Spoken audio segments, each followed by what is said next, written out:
G'day ladies and gentlemen, welcome back to the YouTube channel. Today's a little bit of a treat. This is my neighbour that's been helping us with the XY resto. This is his bike. This is a Hyosung GTR. It's a 650 from 2013. Now, this one here is the restricted version, alright? It's a nice looking bike. Almost looks a bit like a Jigsaw in some aspects and not in others, if that makes sense. It's 40 kilowatts. When it's de-restricted, it makes about 80 horsepower. That's all I really looked at, but I thought we'd take it out for a little bit of a cruise and see just how good it is, because I see it all the time. The only thing I don't like right now is you do crush your fingers when those bars are locked. But let's give the old leg over and give it a go. Good little RPM. It's a V-twin, my favourite kind of engine. So let's give this the old... There we go. So let's get this thing moving and see where the land takes us, shall we? The clutch grab's very late for my usual liking, so that's a bit interesting, but it's alright. Every bike's got its quirks, man. You can adjust the clutch, but it's not my bike to touch these things on, so bike doing bike things. So we're going to go and take it for a little cruise and see just exactly what this bike has on offer, shall we? Woohoo! Straight up to the speed limit.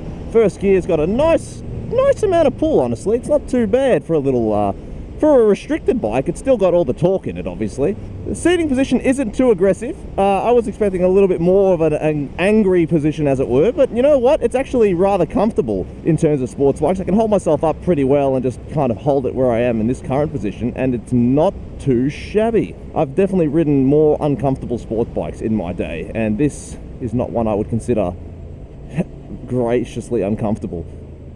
But I don't want to do any filtering or anything on it because I don't really know this bike's dimensions too well to be able to sort of do a whole bunch of filtering, and I don't really want to have any mishaps on it. But every other bike I've ridden, it's always got its thing. It's always a bit awkward when you're not used to things, and honestly the only thing that's wigging me out is the clutch, because I'm used to a much earlier grabbing clutch than this. But you know what, that's riding different bikes for you. But there we go. It's still a bit fresh, so my visor's fogging up a storm at the moment. But sports bikes, man, I've ridden a few of them now, and they've all performed a little bit differently. It's been wigging me out more than I'd like to admit, because I would expect it's very similar. Supra, BMW Supra. You know, every sports bike performs a little differently than the other ones, but stock exhaust on this thing, I believe, doesn't have the greatest V-twin note, but I've heard this thing straight piped, because my mate had the, well, he's not my mate anymore, but he had the cruiser variant of this car. Nathan, please, I haven't slept enough. The cruiser variant of this bike, and it does sound rather spicy when it's got the full system on it.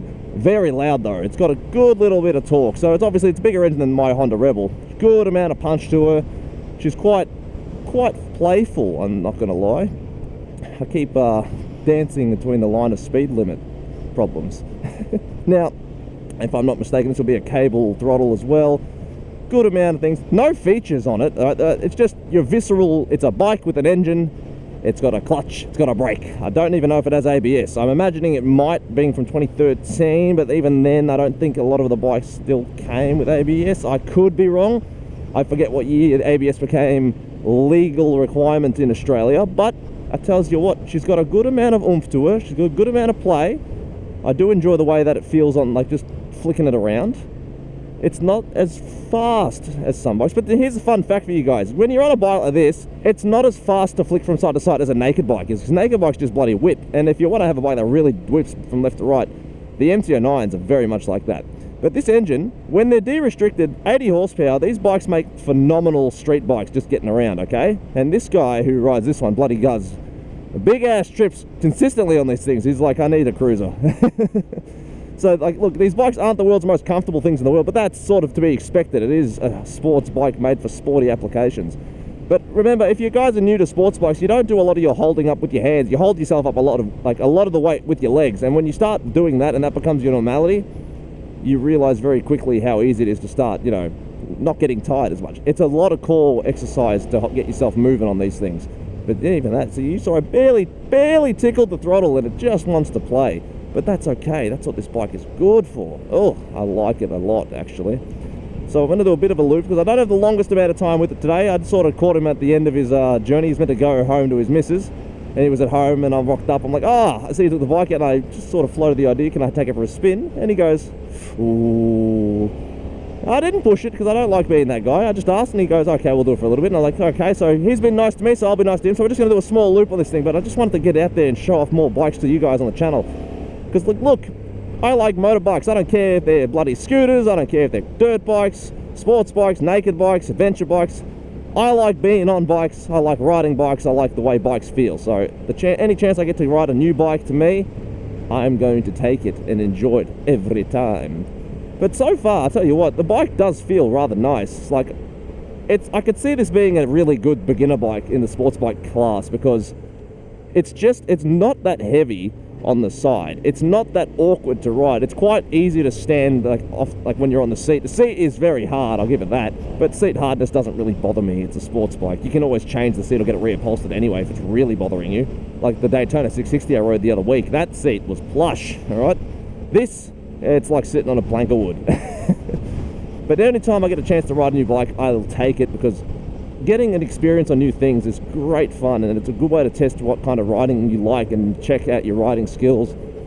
And since it's been kind to me, I'm going to be kind to him. Obviously, like I said, it's not my bike. I'm not going to thrash the bike, especially not around here at this time of day. This is not the area to speed. As you guys know, I like to talk about, if you're going to be doing dumb shit, pick your locations correctly. And right now, this is not the location to be doing dumb shit in, especially with a bike I'm unfamiliar with. Whenever I ride the subscriber bikes, usually I'm out in the middle of more open spaces, more country-ish side of the town. So I know it a little bit more, and it's always in the middle of the day, so it's not trafficky. But we're approaching peak hour of the day, so I don't really want to push my luck in terms of doing stupid things, all right? And also, I don't want to get in trouble on someone else's bike. That's just not on. So we're going to come down this side street and do a little complete loop, the whole thing. But dude, have you guys ever ridden a Hyosung bike? Have you ever seen a Hyosung bike? They're not very common, I'll tell you that. Man, that clutch being super late's really wigging me out. Like, they're grouse bikes, I'll tell you what. Now, I'm a big fan of the Hyosung bikes. I wouldn't personally get myself one at this stage anymore, because they don't do it for me in terms of what the engine size and capacity is. But if it's your first motorcycle and you're looking for just something, if you haven't bought one yet, they're not that hard to start on, especially if you want a cruiser one. The cruiser one is pretty good, although if you're looking for the Hyosung Aquilas, I forget how to pronounce it properly, I would go for the newer models that have EFI. So the older models that are carbureted are a little bit more problematic from what I remember hearing, but the EFI models are definitely superior. Now, I believe this is being EFI era GTR, but man, you got a good amount of revs, you got a good punchy V-twin, the seating position isn't too bad. You put some tank grips on this thing, change your seat, and you got a pretty comfortable, daily sports bike here. You can get a nice little tuck in it. It's not too uncomfortable. It's not the best air bubble in the world, all right? It's not no S1000, but you know what? It doesn't need to be. This thing, it's not trying its hardest to be a die-hard super sport bike. This is your mid-sized daily bike, and you know what? It does it really well. The handlebars are nice and high. The clip-ons are above the clamp. This thing. Well, I forget the name of that bloody thing. 4-clamp, triple thing. I don't know. You know what part of this thing, all right? Now, so it's got really high clip-ons. The seating position isn't that aggressive. The rear sets aren't that aggressive. Like, I'm not that cramped up. I don't feel that uncomfortable. And this is the thing that the joys of the bikes. The brakes could be a little bit bitier, I'll give it that. They're not the bitiest of brakes around, but it's an older bike now, so I'm used to having spongy brakes. My brakes are spongy, so it's nothing foreign. But compared to the other sports bikes I've ridden, she's got a pretty spongy set of brakes we can fit through here. I know I said I wouldn't do much filtering, but I'm a little bit more confident on the bike all of a sudden, so I reckon this is more than adequate.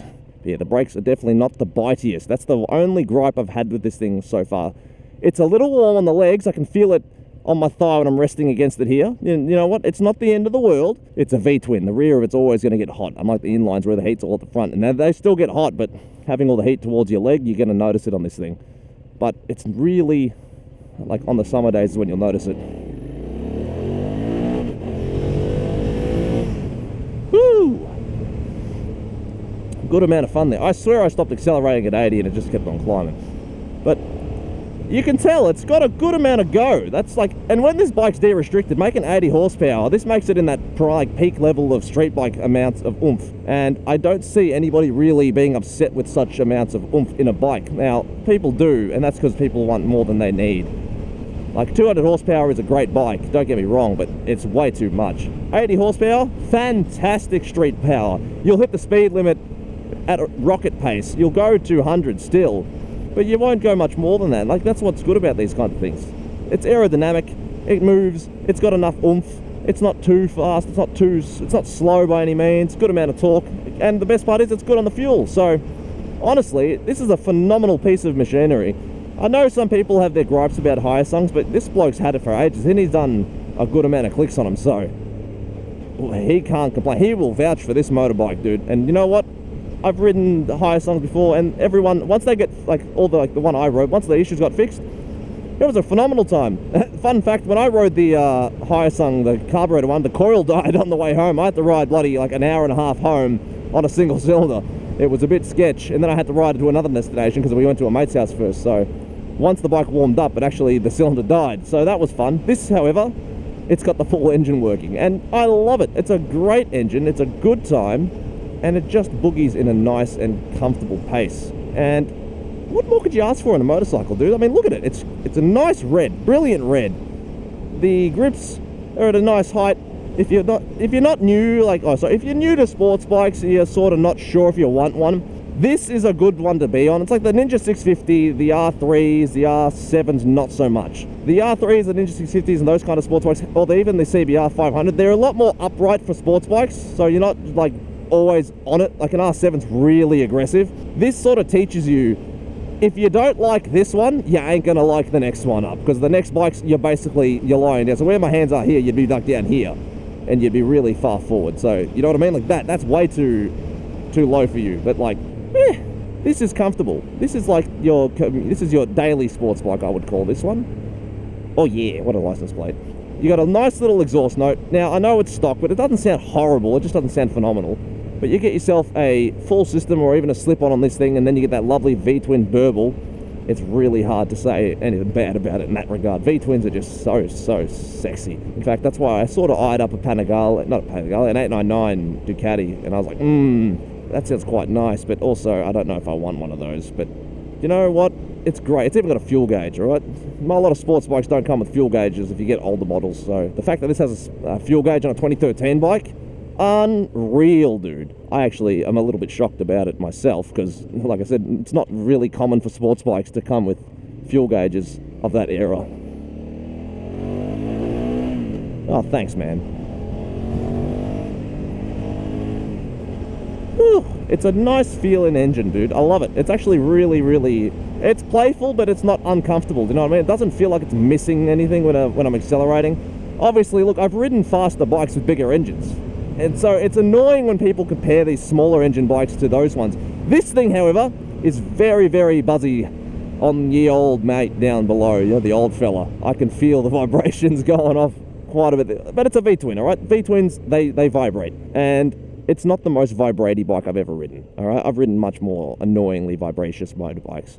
But we're going to take this back to the our favourite little place. Man, those brakes, they're throwing me off for how, like, not bitey they are. But that's just the age of the bike. It's a Hyosung. They're not the highest quality machines out there. Okay, that's the nature of Hyosungs. But they're good little budget bikes, and you can pick them up for relatively cheap. I mean, look, you got a nice tank, good, nice size.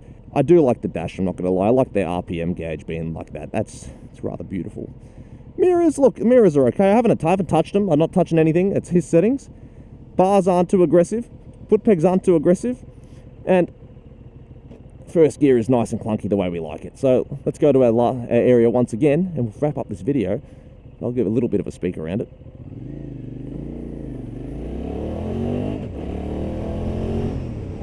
Oh, man. It's a nice amount of torque. Now, I reckon with an exhaust, this bike would just feel fantastic. Now, exhausts are a bit of a pseudo thing, where like it's a placebo, where the bike will just feel fast when you have an exhaust. Actually, the tank is at a nice height as well, so when you're like lying down, you're actually pretty well supported just by the tank alone. Oh no, why do I keep riding bikes I enjoy? Like the R7, I thought was a phenomenal bike, and I reckon as a street bike, the R7 is going to be fantastic. Okay, But this has definitely got just the right amount of like comfort where you could really enjoy this as a commuter. Now, obviously, he's going for like hour and a half ride back and forth, and well, that gets a bit, you know, it gets a bit much. But if you're just doing like your ride to work and you're only going like 30 to 40 minutes, I can see this being an absolute toy to enjoy. So let's get up there, we'll wrap this up. Big thanks to Con in the comments for letting me ride his bike. I'm actually a little bit shocked he let me, but you know what? Happy days. Bump, bump. And up to this last bit here, and we'll finish off the video with the sunset in the background. How good. Where's this foot peg? That's what I'm after. Okay. It's a very tall bike, I'll give it that. I just don't want it to fall over. Let's have a quick look. Obviously, you got your chain, normal swing arm. You got your lovely little V-twin. You can sort of see it in there. Look at it. It's a good little 650, dude. GTR, lovely colour on this thing. Good dash. Headlight, I haven't tried it, but it's nice. Like I said, you've got twin brakes at the front, but they're just not that bitey to me. And if you want to get a slip-on, obviously you can get a slip-on, but good colour. It's a wicked bike, dude. So, well, that was my impression on the Hyosung GT650R from 2013. If you guys liked it, or if you have any other motorbikes you want me to try, let me know down below, and we'll organise it. But otherwise, that is it for today, ladies and gents. So take it easy, keep it cheesy. Thank you for joining me. Have a wonderful day. Peace. Bye.